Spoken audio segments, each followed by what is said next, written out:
Good afternoon, everyone, and welcome to the Daily Volatility Box report for September 12th, 2019.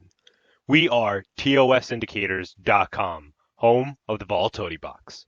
We had a fantastic day trading the Volatility Box today, especially in our three favorite indices, the S&P, the Nasdaq, and the Dow.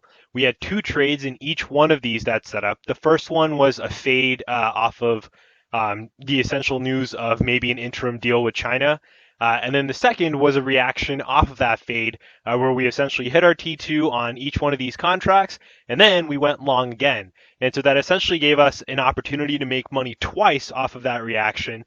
Both trades were successful. So the S&P, we were able to pull out $1,900 on two contracts, the Nasdaq $1,740 on two contracts, and the Dow $1,590. Now moving down the line, the Russell and Crude once again were the problem children. We had two trades once again on each one of them. One of the two were winners, one of the two were losers, giving us a net 50%. However, this time we were actually positive with the Russell and Crude, marginally in Crude, but still positive nonetheless, which is awesome. And the 30-year bonds also gave us one trade, which was good for 250. And in today's video, we'll also talk about a potential trade that you could have taken with options based off of a recurring pattern that we've seen. And for Volatility Box members watching this video, just as a reminder, we'll be sending out an updated trade plan this weekend with all of these observations, a little bit more details around each one of the setups, so on and so forth. So be on the lookout for that. It'll be coming with this week's update. Okay, let's dive into charts and let's take a look at what happened today. We'll start with the S&P Futures. Here we have the aggressive volatility box plotted, and we'll draw a line to check whether or not the volatility box breached in that first hour of trading the aggressive entry lines. Here we see we very clearly didn't, and we had our opportunity to go short with that news event that came out right here, where our stop was outside of the volatility box. We gave it 7.5 points of room, with that being the first target, and our second target was 11.5 points, both of which were hit. As we had this flush down, that triggered our second entry into the volatility box to essentially go long. And so we had our orders parked once again to catch this move to go long. And for all of the volatility members watching, make sure you take a look at that playlist that we sent you, because we talk about how we actually place each of these orders and the brackets and so on in case you need help setting those up.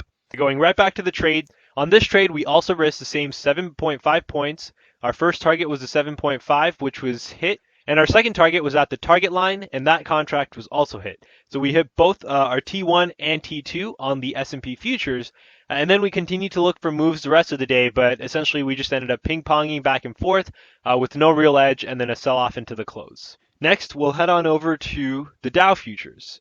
If we draw our timeline, we see that we didn't breach either side's cyan entry lines on the aggressive volatility box, which was our sign to continue to use the aggressive volatility box.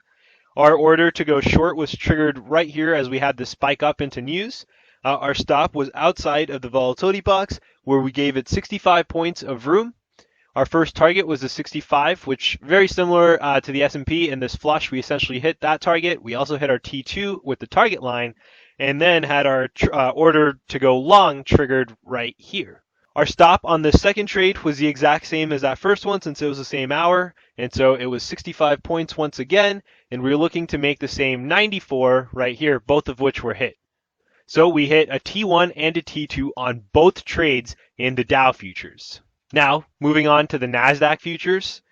So what you should start to see is a very similar pattern with these three indices, at least in terms of the trades today. We didn't breach either side's cyan entry lines. That was our permission to continue to use the aggressive volatility box. Our opportunity to go short came right here once again, and our stop was outside of the volatility box. On the Nasdaq, we gave it 25 points of room, I believe. Yep, 25. First target, once again, the same 25. And the second target was 37 points, both of which were hit, giving us a T1 and a T2. And once again, another opportunity to go long the Nasdaq Futures. And so essentially by this point, we've had an opportunity to fade this move as a result of that news event. And we've also had the opportunity to now once again reverse our positions after they hit both of our targets across the board on all, well, at least on the S&P, the Nasdaq, and the Dow Futures. Our targets on the Nasdaq Futures were the exact same going the other way as well. our stop was outside of the volatility box, 25 points of room. Our first target was once again the 25. Our second target for the Nasdaq was the target line. And what's unfortunate is we got really close. We were actually just a few points, I believe 1 or 2 points away from actually hitting our target before this move reversed and unfortunately ended up stopping us out at break even. And so that wasn't the nicest to see, but we did have our T1 and our T2s on the S&P and the Dow, which helped us in terms of dealing with this missed opportunity, let's put it that way. Next, let's move on to the Russell futures. So on the Russell, as we mentioned earlier, what you'll notice is if we tried to do our same test in that first hour, we actually breached both sides clouds in the Russell futures using the aggressive volatility box. That was our sign to switch on over to the conservative volatility box at 7 a.m. Pacific. Once we switched to the conservative volatility box, we noticed that same pattern. So first off, it's important to observe that if we're following our rules, at least our current rule set, we did breach the cyan entry lines on the conservative volatility box. And so that was our sign from early on that the Russell was going to be the slightly trickier market to trade today, which did end up panning to be true. However, this pattern that we've been talking about the past few days now is where we actually breach the cyan entry lines, but then we have a move in the opposite reaction with what would have been otherwise our stop in that first hour. And so we see here we very clearly had that. So the Russell, while it breached the lines, quickly bounced up. And so that was our sign to continue to use the conservative volatility box until we were told to stop using it. And so our entry came once again to go short when we had an opportunity to fade all of the markets. Our stop was outside of the volatility box where we gave it 4.5 points of room. Our first target was the same 4.5, and our second target was at the target line where we gave it 11.8 points of room, and we hit both of them, which then also triggered us into our entry to go long. Our stop on the Russell long was 4.5 points outside of the volatility box, and unfortunately our stop was hit and we were taken out before it ended up continuing in the move that we had anticipated it to continue in. And so that was a little frustrating to sit back and see, but that's the nature of the game. As we were stopped out here, that was our sign to now stop trading the Russell market for the rest of the day, especially if we're just breaching the volatility box by a few ticks, because all of a sudden now we have no idea of where to put our stops. And so that's our sign to focus on the markets where the volatility box is being respected almost to a T, like the S&P, the Nasdaq, and the Dow. Okay, let's now talk about crude. So let's go back to our aggressive volatility box. And once again, so we'll draw our same test on the crude futures. We check to see whether or not we breached either side's aggressive volatility box in that first hour, and we see very clearly that on crude we had not breached either side's aggressive volatility box. That was our sign to continue to use that model for the rest of the day. We had our entry to go short come right as the market once again pushed higher. Our stop was outside of the volatility box where we gave it 35 cents of room.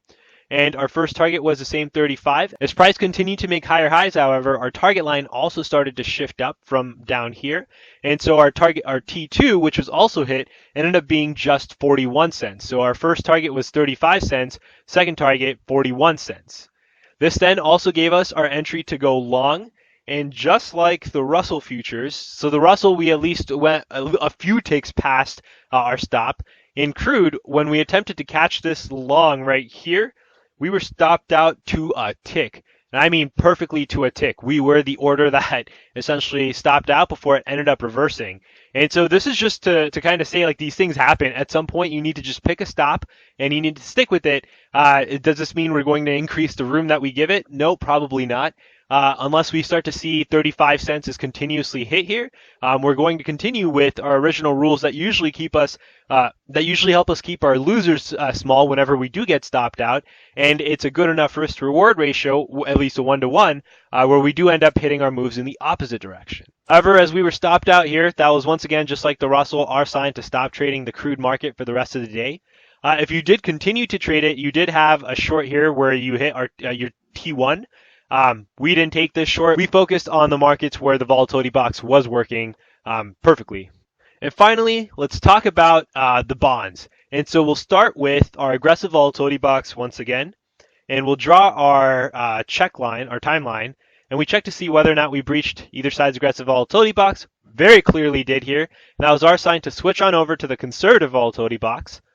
As we go ahead and do that, we see that once again, we did breach both sides cyan entry lines on the conservative volatility box, but once, like the same observation that we've now seen a couple times in a row, we had a move flush in the opposite direction. If this were a trade on its own, where our stop would have essentially been outside of the volatility box, we did end up, we would have hit our T1 and our T2, right? If this was not that first hour of the market. And so we continued to use the conservative volatility box until we were told to stop using it. And so our entry to go long, and this is if you ended up taking that entry, which we did, because we're starting to pay attention to this pattern and start to test it out a little bit more to see if this ends up being a repeatable thing, where we essentially have this move and that gives us permission to continue to use those same models. But our entry to go long was triggered right here as price fell into the aggressive volatility box's entry lines. We had our first target at 8 ticks, which was hit in this candle right here. Our second target at that time was up here, and so unfortunately that was not hit, and we were stopped out at break even on that second contract before we even had a chance to adjust it. Now the thing that we wanted to talk about is essentially, so while we did hit our T1, we then had the luxury of seeing price fall through directly the conservative volatility box as well, where you would have been stopped out with our conservative models. And that doesn't happen too rarely, and so let's try and gather some information out of it. And we had talked about this in, I think, 2 weeks ago in one of those daily nightly videos. But essentially, when you start to break the conservative volatility box models as well, that tells you that price is moving really strongly in one direction. Essentially, there's a lot of momentum, a lot of thrust behind it, right? And so what's one way that you could profit from it without taking on, say, an insane risk with the 30-year bonds? Because if you essentially saw that we broke past this action, and this usually happens where you can set up for the rest of the day by 7 a.m. Pacific, and that's our goal. We don't care if you ended up breaking past the conservative volatility box in terms of being able to use options to position ourselves if that happened later on in the day, because at that point, a good amount of that move could have already happened. So we're looking to see whether or not by 7, we've broken past this conservative volatility box. And so if we do, then on any small slight pullbacks, and you can also drill down into a 1-minute chart for something like this if you care to do so, is to buy essentially either a call or a put in whichever direction that we've broken through. So in this case, for example, if we get rid of all of our lines, we see that by 7 a.m. Pacific, we have broken through our conservative volatility box on the downside. And so our move here is to presume that the bonds are going to continue to break lower for the rest of the day. And you can go back and you can actually take a look at this pattern whenever it happens. It's one of those phenomenons where if by 7 a.m. essentially Pacific, you've made this decisive price action move in one direction or the other, chances are you're continuing, you're trending in that direction for the rest of the day. And so this works with the indices, this works with the bonds, this even works with things like gold. But let's take a look at the bonds today. So here, at this exact point, if you had bought a TLT option at the money, so at that point, I believe it was the 141.50s.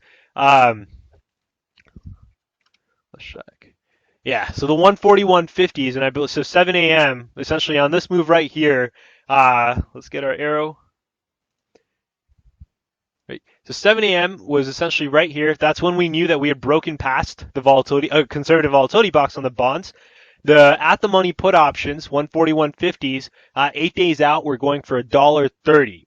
And so essentially by the end of the day, so if you happen to time this perfectly, and we've made videos in which we've talked about how you can use things like the V-score to figure out your exits, if you didn't want to say continue to use arbitrary like percentage profits on 20-30% of your options contract, then you could have also used the V-score. But at best today, that $1.30 option ended up being worth at max $2.65, but we ended the day up still pretty nicely. I believe it was $2.30. Let's take a look at what they're going for. There were these options right here, and they ended the day going for 240 by 246. And at the time when this break actually happened, they were going for $1.30. And so that's yet another way that you could use the volatility box and price action to start to extract some of these patterns, make observations, and start to really use it as information, because that's what we trade on. We trade on information. And this gives you information. This gives you the ability to position yourself for the rest of the day and do so in a manner where you're risking $130 a contract essentially on the TLTs. And you've essentially put on what you're willing to risk in this trade to see what happens with defined stops and targets. All right, so just to recap once again, we had a brilliant day trading with the volatility box today. We had 11 trades in total. almost an 82% winning rate, and we ended the day up almost 6 grand, 5.9K in total, which after the muted activity Monday, Tuesday, Wednesday, the crazy Thursdays live up to their names. We're able to be profitable. Quite a few of you emailed us today really happy with some of the trades that you took and the profits you made today, so that's awesome. Keep it up. Kudos to everyone who essentially participated and who are able to extract some money out of the markets and put it directly into your pockets. Let's take a look to see what kind of volatility we have on Friday, and we look forward to seeing you tomorrow. Have a good night, everyone. Take care.